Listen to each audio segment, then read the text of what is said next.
Hello everyone, welcome back to my channel. Students देखिए, आज हम लोग जो है ग्रेविटेशन जो चैप्टर है उसका न्यूमेरिकल करेंगे। ये जो न्यूमेरिकल मैंने लिया है ये एनसीईआरटी का एक्सरसाइज है, उससे रिलेटेड हम लोग जो है न्यूमेरिकल करेंगे वन बाय वन करके, है ना। तो चलिए स्टार्ट करते हैं। क्वेश्चन नंबर 1 देख लो। ये फर्स्ट क्वेश्चन में आपसे जो है क्या पूछ रहे हैं, ये how does the force of gravitation between two objects change when the distance between them is reduced to half. मतलब आपको बताना है कि जो है दो ऑब्जेक्ट के बीच का जो फोर्स ऑफ ग्रेविटेशन है वो क्या हो जाएगा अगर दोनों के बीच का जो डिस्टेंस उसको हम लोग हाफ कर देंगे। तब अगर हम रेड्यूस कर दें बाबू, दोनों के बीच का जो डिस्टेंस है उसको अगर हम आधा कर देंगे तब आपको बताना है कि अब जो फोर्स है वो क्या होगा। चलिए ठीक है, तो इसके लिए देखो हम क्या करने वाले हैं। तो ये रहा दो ऑब्जेक्ट M1 M2, मान लो दो ऑब्जेक्ट है, दोनों के बीच का डिस्टेंस जो है आपका R है।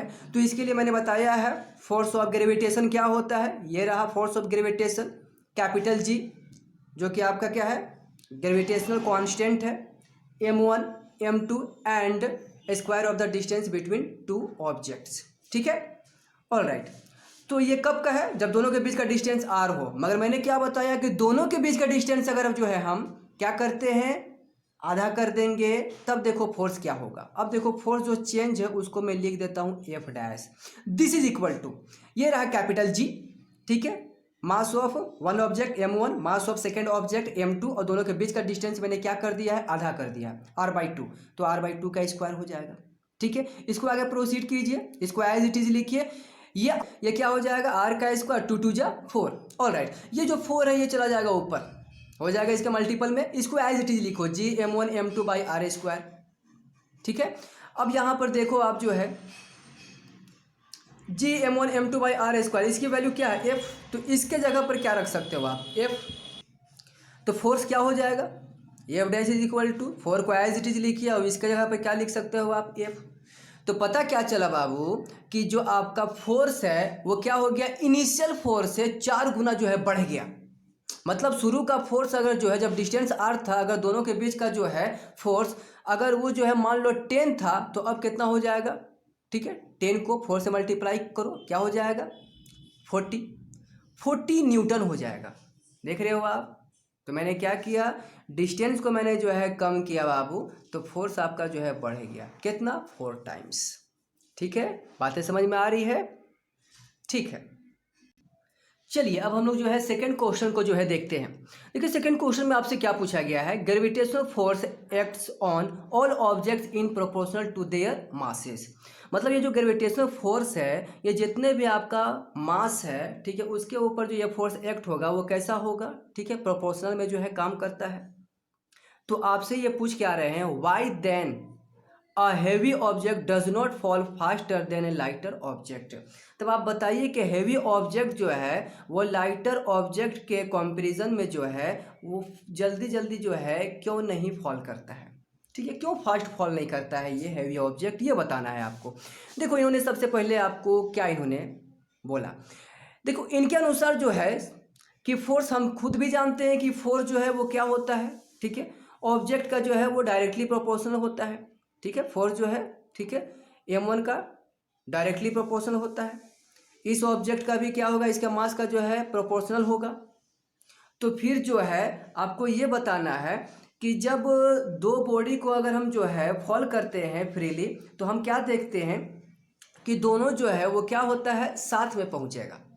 दोनों के दोनों जो है, एक बॉडी आपका क्या है छोटा है, दूसरा बॉडी क्या है बड़ा है, दोनों का मास क्या है अलग अलग है, इसका मास ज़्यादा इसका मास कम, फिर भी हम क्या देखते हैं दोनों बॉडी साथ में आता है।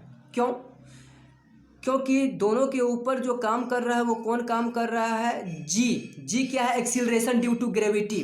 दोनों के ऊपर जो जी है वो सेम है, एक्सीलरेशन जिसके वजह से ये दो बॉडी एक्सीलरेट हो रही है, दोनों के ऊपर जो जी लग रहा है वो सेम लग रहा है। सेम क्यों लग रहा है, क्योंकि ये जो एक्सीलरेशन ड्यू टू ग्रेविटी है, इस रिलेशन में आप देखो तो मास है क्या, मास ऑफ द ऑब्जेक्ट नहीं है। ये जी जो है मास ऑफ द ऑब्जेक्ट पर डिपेंड करता ही नहीं है, अगर करता तो चेंज होता। ठीक है, तो दोनों के ऊपर जो जी लग रहा है वो कैसा लग रहा है, सेम लग रहा है। सेम इसीलिए लग रहा है क्योंकि एक्सीलरेशन ड्यू टू ग्रेविटी जो है वो इंडिपेंडेंट है किसका, मास का। मास पे जो है डिपेंड कर ही नहीं रहा है ये, ठीक है। ये जी किसके ऊपर काम करेगा, आप यहाँ पर देख रहे हो मास ऑफ द अर्थ है और रेडियस ऑफ द अर्थ है, ठीक है। तो ये रीज़न है बाबू यहाँ पे कि ये दोनों क्या होगा, दोनों जो है साथ में जो है गिरेंगे, दोनों के ऊपर जो जी है, ठीक है, जी दोनों के ऊपर सेम होगा। बातें समझ में आ रही है?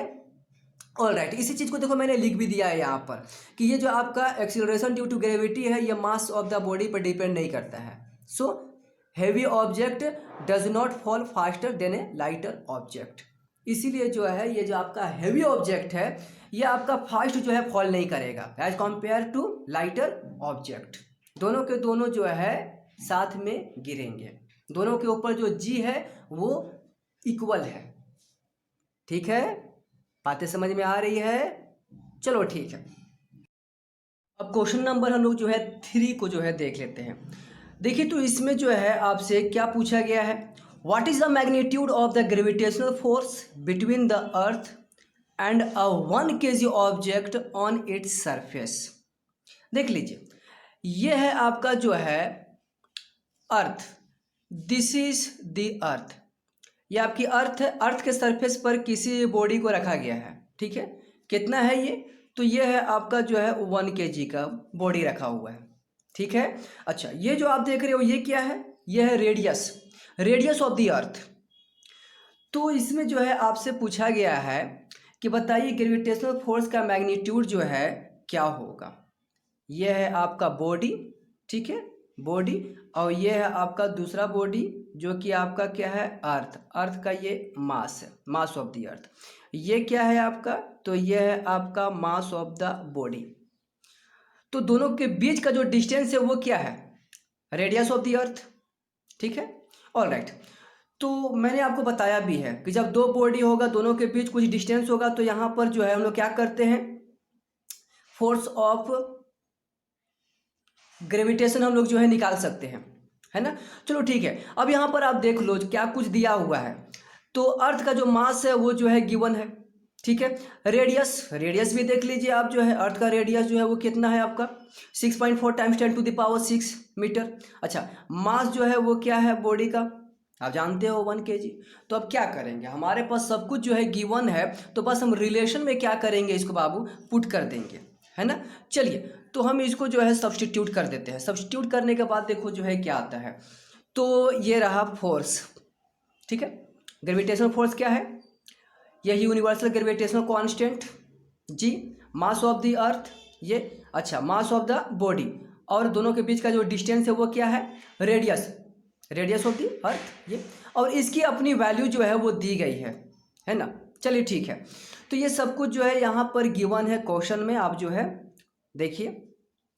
तो हम क्या करते हैं, सबकी वैल्यू को पुट कर देते हैं। कैपिटल जी जो कि आपका जो है कांस्टेंट है, ग्रेविटेशनल कांस्टेंट है, उसकी वैल्यू क्या होगी 6.7 × 10⁻⁻11। अच्छा मास ऑफ द अर्थ कितना है, रख दीजिए। मास क्या है आपका ऑब्जेक्ट का 1 kg, रख दीजिए। रेडियस ऑफ द अर्थ इसका स्क्वायर कर दीजिए, ठीक है। All right, is it clear now?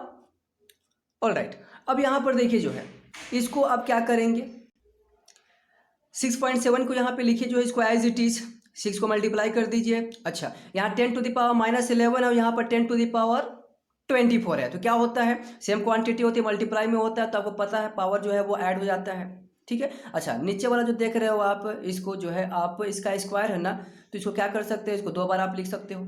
अच्छा इसका जब आप 10⁻6 का स्क्वायर करेंगे तो क्या हो जाएगा, 12 हो जाएगा ये, ठीक है, हो जाएगा ना। 10⁻6 बाबू 6 है, इसको अगर आप जो है 2 बार लिखिएगा तो 10⁻6 और 10⁻6, ठीक है, सेम क्वांटिटी है, मैंने आपको बताया है, पावर जो है ऐड हो जाएगा, तो 6 + 6 क्या हो जाएगा, 12 हो ना जाएगा जी, 10⁻12। चलिए अब इसको आगे बढ़ाइए आप, क्या हो जाएगा जरा देखिए, तो इसको इससे मल्टीप्लाई कीजिए, you will get this one, ये आपको जो है मिलेगा। अच्छा अब इसके बाद जरा देख लो क्या होगा बाबू, यहाँ पर जैसे माइनस आप करोगे यू विल गेट 13, ये 13 आपको जो है यहाँ पे बचता है। अच्छा 10⁻12 है, इसको ऊपर ले जाइएगा तो -12, ठीक है, क्या हो जाएगा -12। अब यहाँ पर आप देख लो तो ये है आपका 40.2। अच्छा यहाँ पर माइनस करने के बाद 1 0 आपको मिलेगा, माइनस करने के बाद एक zero you will get here. अच्छा नीचे में जो है वो क्या है, तो नीचे में 6.4 और 6.4 इसको जो है मल्टीप्लाई करने के बाद आपको मिलेगा ये दिस वन। इसको आप एज इट इज लिख दो, ठीक है। इसको सॉल्व कीजिएगा, आप तो केवल डिवीजन है, अब तो कोई जो है रॉकेट साइंस नहीं, अब तो आसान है। पॉइंट को हटाइए, उसके बाद आप डिवाइड करो बाबू। तो डिवाइड करने के बाद आपको क्या मिलेगा, ये मिलेगा 9.8। तो फोर्स कितना आ गया, फोर्स आ गया आपका 9.8 न्यूटन। ठीक है, बातें समझ में आ रही है बाबू? चलो ठीक है, तो अब हम लोग क्या करते हैं, नेक्स्ट क्वेश्चन पे चलते हैं। चलिए, तो ये रहा आपका जो है क्वेश्चन नंबर 4। इसमें देखिए तो आपसे क्या कुछ पूछा गया है, पढ़ते हैं। The earth and the moon are attracted to each other. चलो ठीक है, अर्थ और मून जो है दोनों एक दूसरे से जो है अट्रैक्ट हो रहे हैं, ठीक है। बाय किस फोर्स से, ग्रेविटेशनल फोर्स से। Does the earth attract the moon with a force that is greater or smaller or the same as the force with which the moon attracts the earth and why। तो आपको यहाँ पे जो है बताना है कि अर्थ जो है जिस फोर्स से मून को अट्रैक्ट कर रहा है, क्या वो जो है फोर्स ऑफ अट्रैक्शन वो ग्रेटर होगा, स्मॉलर होगा या फिर जो है सेम होगा। किस फोर्स से, जिस फोर्स से मून जो है वो अर्थ के ऊपर जो है लगा रहा है, ठीक है। आपको ये चीज़ जो है बताना है एंड वाई। चलिए तो इसका आंसर देखते हैं। देख लो, ये रहा this is your earth and this is the moon. तो यहाँ पर जो है देख लो, जितना फोर्स जो है, ठीक है, जितना फोर्स जो है अर्थ पे लग रहा है मून के कारण, उतना ही फोर्स जो है मून पे लगेगा अर्थ के कारण, ठीक है। दोनों क्या कर रहे हैं, दोनों एक दूसरे को अट्रैक्ट कर रहे हैं, दोनों एक दूसरे के ऊपर जो है फोर्स लगा रहे हैं, देख रहे हो यहाँ पर, ठीक है। तो ये क्या कर रहा है, इस मून को जो है अपनी तरफ खींच रहा है, ये जो है मून क्या कर रहा है, इस अर्थ को अपनी तरफ जो है खींच रहा है, मगर दोनों फोर्स का जो मैग्नीट्यूड है वो क्या है, सेम है। हाँ, डायरेक्शन ऑपोजिट है, देख लो डायरेक्शन जो है वो क्या है, वो ऑपोजिट है, मगर फोर्स जो है वो क्या है, वो जो है सेम है। तो आपसे पूछा जा रहा था कि ये जो फोर्स होगा, जो अर्थ जो है मून के ऊपर लगा रहा है, वो क्या होगा, ग्रेटर होगा, स्मॉल होगा या सेम होगा।